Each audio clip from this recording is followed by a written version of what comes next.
Hi, my name is John Kyle Cook. I'm from Sandhorsville High School, and this video presentation discusses Shameless US's battle against society's tendency to discount the morality that exists in dysfunction.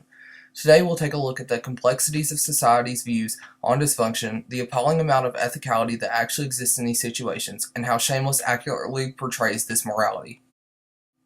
In our society, people are often drawn to the portrayal of perfection. We want everything to be depicted as immaculate, even when these things aren't even relatively perfect. This obsession leads society to become intrigued by dysfunctional things. We are able to see the differences and contrasts between these situations in our idyllic standards. Society's members are initially taken aback, but soon become very intrigued by this novel idea of dysfunction. Our media notices this fascination and utilizes it to gain attention or views. It avoids portraying dysfunction as profound and instead aims to show comedic versions of these situations. These comedic overtones cause our society's members to become numb and desensitized to the tragedy that is dysfunction. As a whole, we begin to perceive these situations as commonplace or ordinary rather than appalling and influential. Society has become complacent. Its members settle for accepting these comedic versions of dysfunction rather than gaining a profound understanding. We have dehumanized dysfunction and left its victims defenseless and viewed as morally bankrupt. Society doesn't feel that people in these situations possess any morals, but in reality, they have an innate morality. The issue is, they cannot properly execute these morals because, to survive, they must turn to immoral actions. Shameless US aired on Showtime on January 9th, 2011, and is an adaptation of the British version of the show. This show follows the Gallagher family and their day-to-day lives on the south side of Chicago. Shameless does not glance over dysfunction and rather highlights its effects. It disregards society's desire to forget about people in these situations and actually makes them seem like real people again. The show displays every gruesome detail of the Gallagher's dysfunctional lifestyle and examines its effects on their mentalities. The show fails to use dysfunctional situations as a vector of comedy. I can't lie and say Shameless doesn't have comedy because it does, but instead of using these characters to create comedy, they use comedy to develop the characters. Each character in the show plays a huge role in telling this genuine story of dysfunction. From left to right, you have Debbie, Fiona, Liam, Frank, Lip, Ian, and Carl. Frank, the very absent father, is an alcoholic and drug addict who leaves his kids to fend for themselves. Fiona, the oldest child and family matriarch, has taken on Frank's responsibilities and raises her younger siblings. She continues to take advantage of her youth, and these two roles can often conflict. Next we have Lip, short for Philip. He's the intellect of the family, and he often uses this to his advantage. After that, there's Ian. He's a JROTC who is very committed to this lifestyle. A huge aspect of his character is his sexuality, and this often drives the show's plot. Debbie is the youngest sister of the group and a very helpful child in the beginning of the show. She's often seen being optimistic in the face of adversity. Carl is the epitome of dependability. He always does what he can to help his family, and he is tirelessly loyal. The youngest Gallagher child does not play a huge role as his own character, but he definitely helps develop some of the other characters. Shameless is one of the only shows that gives a real look at dysfunction. I had never seen another television show that actually showed dysfunction in its raw form. Unlike other shows, it emphasizes the morality that exists in dysfunction rather than saying it isn't real. It battles against society's vision and gives viewers a pathway to understanding this complex topic. It can be easy to think that just by chance, Shameless serves this purpose because of its comedic overtones and laughable moments. The thing is, Shameless intentionally meant to do this because otherwise it would follow suit with the other shows. It highlights the mental processes of the characters and shows us, the audience, how badly these characters strive to be ethical and moral through real-life examples.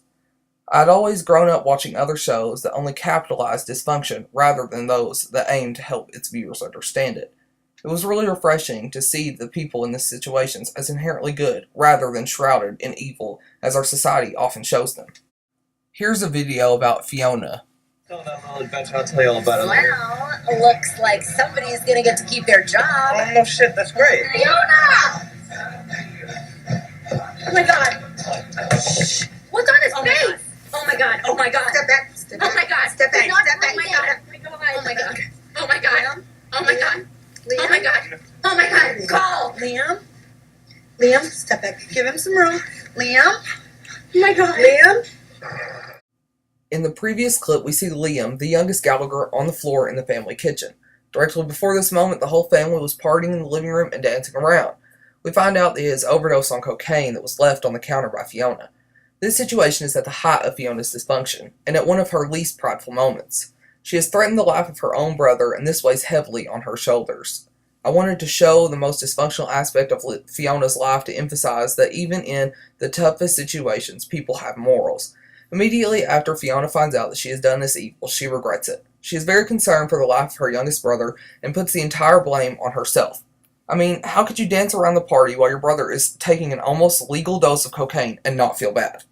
This clip shows Fiona's morality and helps the audience realize that just because people make mistakes, they are not horrible people. It can help the audience relate to her because, let's face it, who hasn't made a mistake that has led to huge consequences? This next clip features Lip.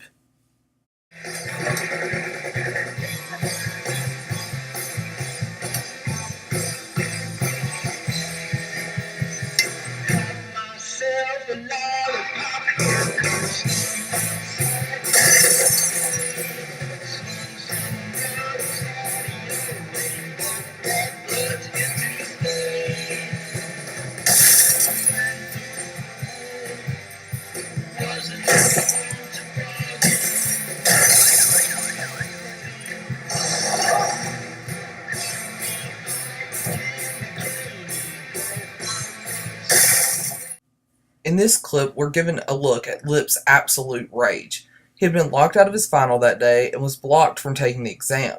His professor said that he was just out of luck and hoped he had better luck next time. Lip went back to the professor and pleaded to take the exam, but the professor only scolded him further. Lip wanted to lash out for this response. He had worked so hard all this time to get to where he was. He fought for that scholarship and for this opportunity. He gave up his tough persona he was trying to show everyone and decided to care about something in his life.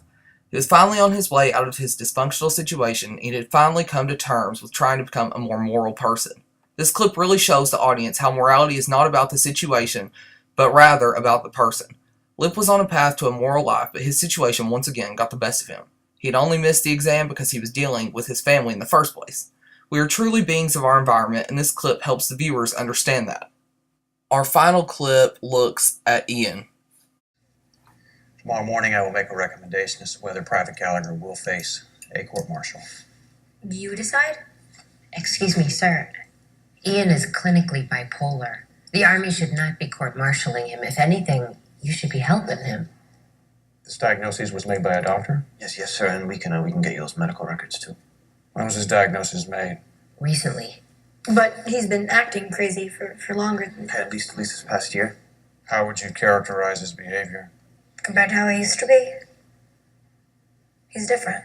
He'll go back and forth from, being depressed to, incredibly wound up. I mean, he ran off with a baby for no reason. He almost hit me in the head with a baseball bat. Our mother was bipolar, so we know what it looks like. In this clip, the audience is given a look at the Gallagher family as they discuss Ian's mental illness. During the height of his bipolar disorder, he has committed a lot of crimes against the U.S. military. His family is sitting around a table with people from the military discussing his actions. The audience sees the family discuss their perceptions of Ian's mental illness. They take turns going around and talking about the different things that they had noticed Ian does differently.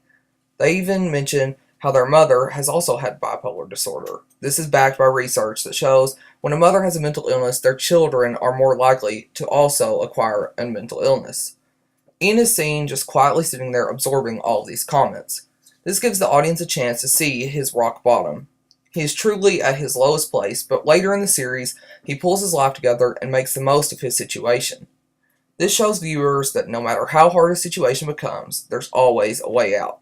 Ian finds his morality later in the series and was able to recover from the effects of dysfunction. All around, Shameless is a vital tool in the battle against misperceptions about dysfunction. It helps its audience gain a better understanding of dysfunction in general and avoids using it for comedy's purpose only. Viewers are shown the morality that exists in dysfunction and are able to relate to the people in these situations more. It truly helps people understand the presence of morality in dysfunction and leads the way towards society as a whole understanding this too. Will you continue to be numb to the horrific things in our world, or will you see the morality that it still exists in everything like the Gallaghers?